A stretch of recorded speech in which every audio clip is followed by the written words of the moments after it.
দেবেন এবং বিজেপিকে জয়যুক্ত করবেন।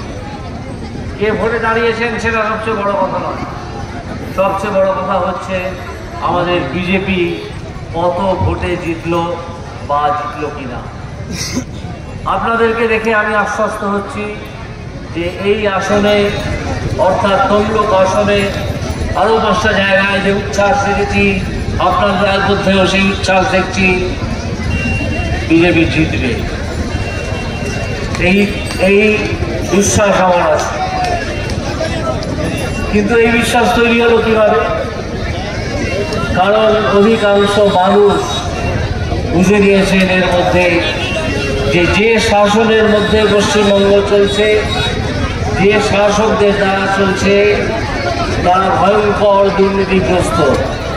তারা চোখের সামনে চুরি করে এবং এত নির্লজ্জ, তারপর সেই চুরিকে ঢাকার জন্যে বড় বড় সংলাপ বলে। এক মহিলা আছেন, তিনি নিজেকে বলেন পশ্চিমবঙ্গের মুখ্যমন্ত্রী, আমি মানি না। কারণ পশ্চিমবঙ্গের মুখ্যমন্ত্রীদের ইতিহাস বিধান রায় থেকে শুরু, তারপর কারা কারা মুখ্যমন্ত্রী হয়েছে সে আপনারা জানেন।